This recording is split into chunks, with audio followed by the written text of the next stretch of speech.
আসসালামু আলাইকুম। নতুন আরেকটি ভিডিও নিয়ে হাজির হয়ে গেলাম।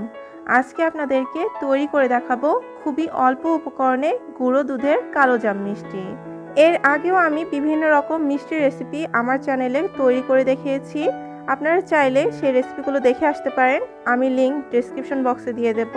আবার চাইলে আই বাটনে ক্লিক করেও আপনারা রেসিপিগুলো দেখে আসতে পারেন।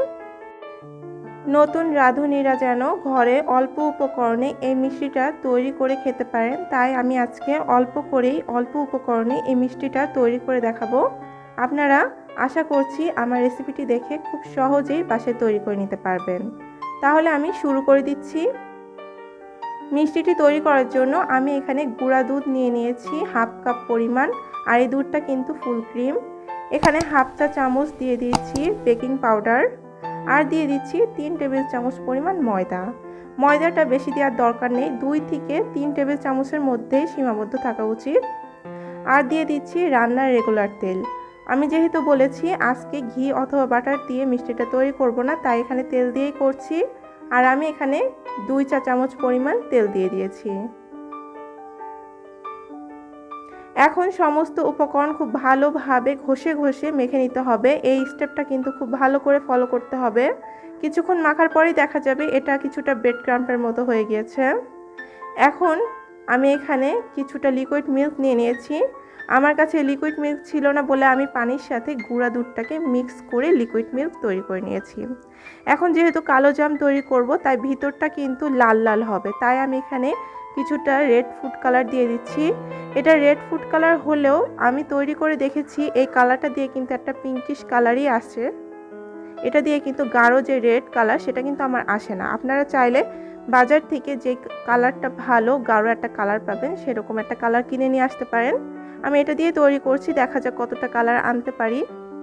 এখন এই দুধটা দিয়েই আমি আমার যে মিষ্টির ডোটা তৈরি হবে সেটা তৈরি করে নেব। আমি এখানে 1/4 কাপের মতো দুধটা দিয়ে দিয়েছি। আরও দিয়ে দিচ্ছি 1 টেবিল চামচ পরিমাণ পানি। আমার দুধটা একটু কম লেগেছে, সেই জন্য আমি এখানে 1 টেবিল চামচ পানি দিয়ে দিচ্ছি। মানে 1/4 কাপ এবং 1 টেবিল চামচ পানি। আপনাদের কিন্তু কম বেশি লাগতে পারে, আপনারা অল্প অল্প করে দিয়ে মিশিয়ে নেবেন। এখন আমি খুব ভালোভাবে এভাবে এটাকে মাখিয়ে নিয়েছি। দেখতে পাচ্ছেন খুবই সফট আঠালো একটা ডো তৈরি হবে। এখন এটাকে আমি 5 থেকে 10 মিনিটের মতো একটা স্থানে রেস্টে রেখে দেব। 10 মিনিট পরে আমি ফিরে এসেছি, আর এটা কিন্তু যে আঠালো ভাবটা ছিল সেটা কিন্তু আর নেই, এটা কিন্তু অনেকটাই টেনে নিয়েছে। এখন আমি হাতে কিছুটা তেল মাখিয়ে নিচ্ছি, আর আমি এখান থেকে কিছুটা পরিমাণ মিষ্টির ডো নিয়ে নিচ্ছি, আর এখান থেকে এক একটা করে কালো জামের শেপ দিয়ে নেব। প্রথমে একটু গোল করে তারপর লম্বা করে শেপ দিয়ে নিচ্ছি। আপনারা দেখুন, এই যে তৈরি হয়ে গেল একটা কালোজাম মিষ্টি। আমি আরেকটা তৈরি করে দেখাচ্ছি। আমি একটু বড় বড় করে কালোজাম তৈরি করে নিচ্ছি। এই তো আমার সবগুলো মিষ্টি তৈরি হয়ে গিয়েছে, আর দেখতে পাচ্ছেন মাত্র হাফ কাপ গুঁড়ো দুধ দিয়ে আমার অনেকগুলো মিষ্টি কিন্তু তৈরি হয়ে গিয়েছে।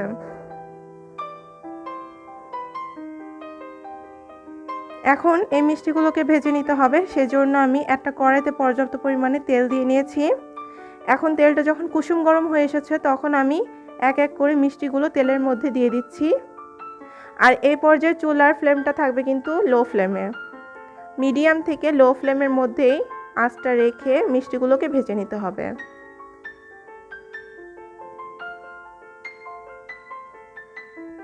কিছুক্ষণ পরে দেখা যাবে মিষ্টিগুলো একা একাই তেলের উপরে ভেসে উঠতে শুরু করবে। আপনারা কিন্তু এই পর্যায়ে মিষ্টিটাকে কোনো রকম চামচ খুন্তি দিয়ে নাড়াচাড়া করবেন না, তাহলে কিন্তু এই মিষ্টিগুলো এই পর্যায়ে অনেক সফট ভেঙে যাবে।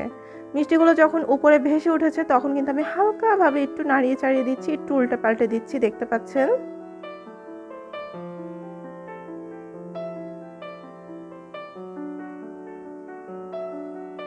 আমি 10 মিনিট টাইম নিয়ে কিন্তু মিষ্টিগুলোকে ভেজে নিয়েছি। আপনারাও টাইম নিয়ে তারপর মিষ্টিগুলোকে ভাজবেন। খুব বেশি হাই স্পিডে মিষ্টিগুলোকে ভেজে নেবেন না, তাহলে কিন্তু এই মিষ্টিগুলো ভালো হবে না। 10 মিনিট পরে দেখতে পাচ্ছেন আমি কিন্তু একদম কালো জামের কালার করে মিষ্টিগুলো ভেজে নিয়েছি। এখন এক এক করে আমি মিষ্টিগুলো তুলে নিচ্ছি।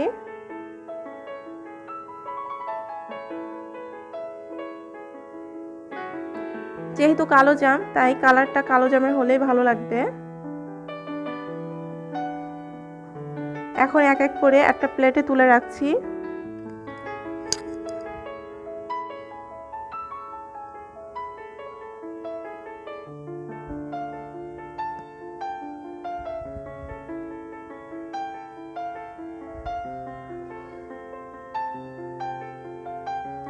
এখন এই মিষ্টিগুলোকে গরম থাকতে থাকতে কিন্তু শিরা দিতে হবে, তাই আমি যত দ্রুত সম্ভব শিরাটা তৈরি করে নেব। আমি অন্য একটি প্যানে 1 কাপ পরিমাণ চিনি দিয়ে দিয়েছি আর দিচ্ছি 3 কাপ পরিমাণ পানি।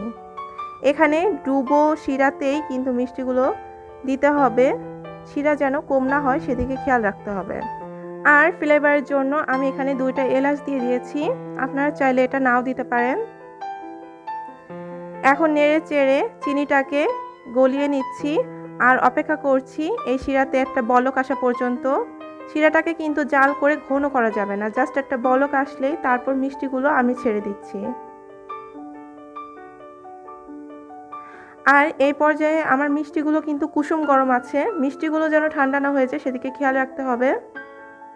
এখন কুসুম গরম মিষ্টিগুলো আমি শিরার মধ্যে দিয়ে একটু নেড়ে চেড়ে ঢাকা দিয়ে অপেক্ষা করছি 10 মিনিটের মতো। এই অবস্থায় ঢাকনা খোলার কোনো প্রয়োজন নেই, কারণ এখানে পর্যাপ্ত পরিমাণে শিরা আছে। মিষ্টিগুলো এই শিরার মধ্যে নিজে নিজে ঘুরে ফিরে শিরাটাকে সোক করে নেবে। ফিরে আসছি 10 মিনিট পরে। এই তো 10 মিনিট পরে আমি ঢাকনাটা তুলে নিচ্ছি। আর আমার মিষ্টিগুলো কিন্তু শিরাটাকে বেশ সোক করে নিয়েছে, মিষ্টিগুলো কিন্তু ফুলে ডাবল হয়ে গিয়েছে। তেলে ভাজার পরে মিষ্টিগুলো এমনিতেই তো বড় হয়ে যায়, আর শিরায় দেওয়ার পরে কিন্তু মিষ্টিগুলো আরও বেশি ফুলে যায়। আমার মিষ্টিগুলো কিন্তু হয়ে গিয়েছে। এখন আমি চুলাটা বন্ধ করে ঢাকনা দিয়ে এই মিষ্টিটাকে 2-3 ঘন্টার মতো রেস্টে রেখে দেব। 2-3 ঘন্টা পরে কিন্তু যা শিরা আছে এই শিরাটুকু আর থাকবে না, মিষ্টিটা পুরো শিরাটাই খেয়ে ফেলবে।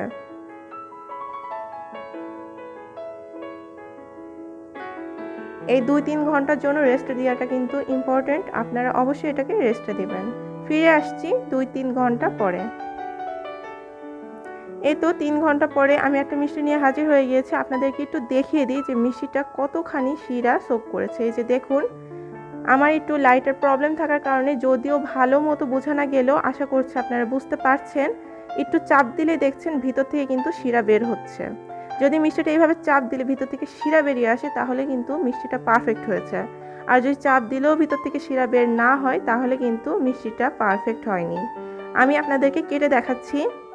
আমি বলেছিলাম আমার কালারটা কিন্তু পিঙ্কিশ কালার, যদিও রেড লেখা তারপরেও একটা পিঙ্কিশ কালারই আসবে। এই তো আমার মিষ্টিটা তৈরি হয়ে গিয়েছে। দেখুন ভিতরটা কতটা ভালো হয়েছে, আপনারা দেখেই বুঝতে পারছেন মিষ্টিটা কতটা সফট এবং জুসি হয়েছে। আশা করছি আমার আজকের রেসিপি আপনাদের ভালো লেগেছে এবং উপকার এসেছে। আপনারা শুধুমাত্র অল্প কিছু উপকরণ দিয়েই কিন্তু এই মিষ্টিটা বাসায় তৈরি করে খেতে পারবেন। বাইরের অস্বাস্থ্যকর পরিবেশে অস্বাস্থ্যকর খাবার না খেয়ে আশা করছি আপনারা বাসায় নিজেরা ভালো এবং ভেজাল মুক্ত খাবারটা খাবেন এবং পরিবারের সবাইকে সুস্থ রাখবেন, নিজেও সুস্থ থাকবেন। আমার রেসিপিগুলো যদি আপনাদের ভালো লেগে থাকে তাহলে অবশ্যই আমার চ্যানেলটি সাবস্ক্রাইব করে আমাকে আরও বেশি বেশি সাপোর্ট করবেন এবং ফ্রেন্ডস এবং ফ্যামিলির সাথে বেশি বেশি শেয়ার করে দেবেন। আজ তাহলে এখানেই বিদায় নিচ্ছি। আগামীকাল আবারও হাজির হব নতুন কোনো রেসিপি নিয়ে। সেই পর্যন্ত সাথেই থাকুন। সবাই অনেক বেশি ভালো থাকুন। আল্লাহ হাফেজ।